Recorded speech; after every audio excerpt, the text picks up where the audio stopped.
Pada waktu itu, Yehuda meninggalkan saudara-saudaranya dan menumpang pada seorang Adulam yang namanya Hira.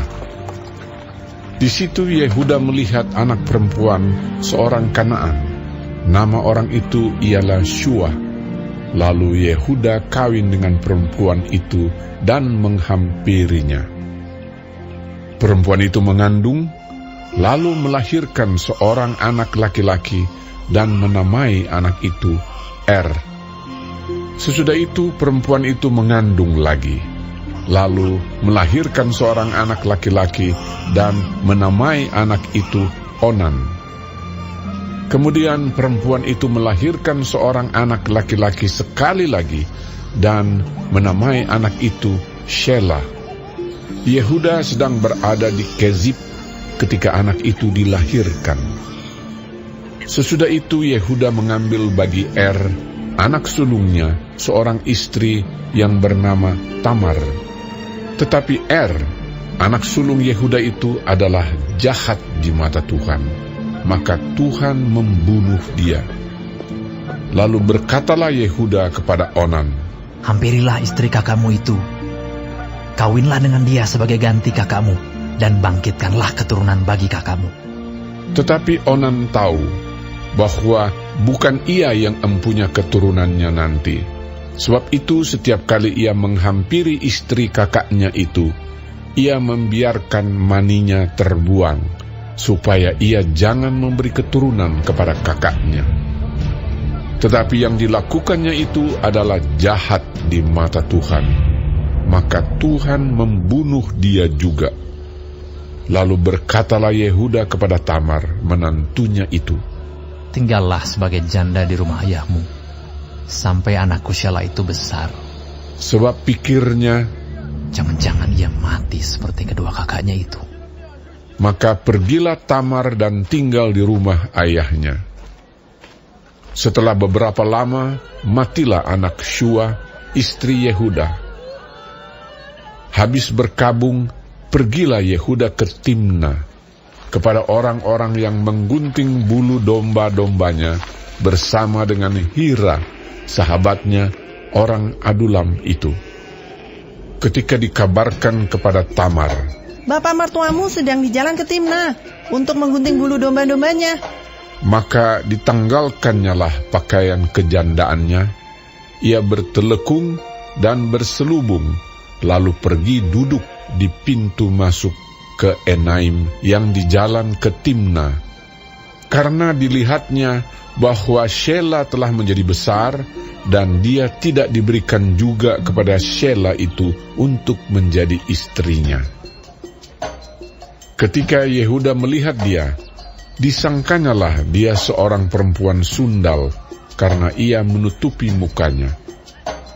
Lalu berpalinglah Yehuda mendapatkan perempuan yang di pinggir jalan itu, serta berkata, "Marilah, aku mau menghampiri engkau." Sebab ia tidak tahu bahwa perempuan itu menantunya. Tanya perempuan itu, "Apakah yang akan kau berikan kepadaku jika engkau menghampiri aku?" Jawabnya, "Aku akan mengirimkan kepadamu seekor anak kambing dari kambing dombaku." Kata perempuan itu, "Asal engkau memberikan tanggungannya sampai engkau mengirimkannya kepadaku." Tanyanya, "Apakah tanggungan yang harus kuberikan kepadamu?" Jawab perempuan itu, "Cap materaimu, serta kalungmu, dan tongkat yang ada di tanganmu." Lalu diberikannya semuanya itu kepadanya, maka ia menghampirinya. Perempuan itu mengandung daripadanya. Bangunlah perempuan itu, lalu pergi. Ditanggalkannya telekungnya, dan dikenakannya pula pakaian kejandaannya.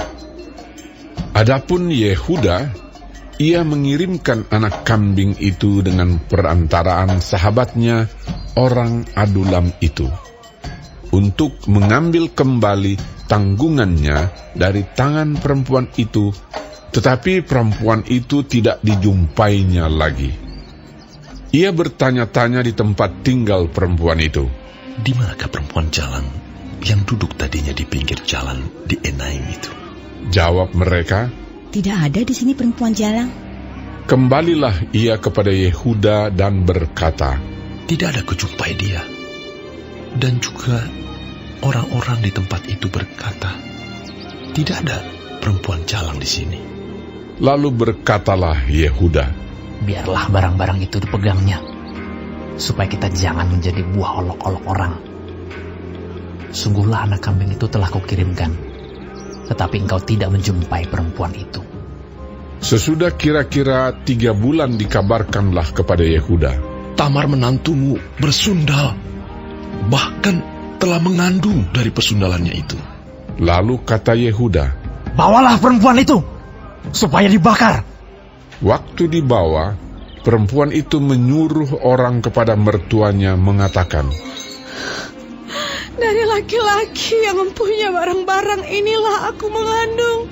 juga dikatakannya, Periksalah, siapa yang mempunyai capat terai serta kalung dan tongkat ini? Yehuda memeriksa barang-barang itu lalu berkata, Bukan aku, tetapi perempuan itulah yang benar, karena memang aku tidak memberikan dia kepada Shelah, anakku. dan ia tidak bersetubuh lagi dengan perempuan itu. Pada waktu perempuan itu hendak bersalin, nyatalah ada anak kembar dalam kandungannya. Dan ketika ia bersalin, seorang dari anak itu mengeluarkan tangannya, lalu dipegang oleh bidan, diikatnya dengan benang kirmisi, serta berkata, Inilah yang lebih dahulu keluar. Ketika anak itu menarik tangannya kembali, keluarlah saudaranya laki-laki, dan bidan itu berkata, Alangkah kuatnya engkau menembus keluar. Maka anak itu dinamai Peres. Sesudah itu, keluarlah saudaranya laki-laki yang tangannya telah berikat benang kirmisi itu. Lalu kepadanya diberi nama Zerah.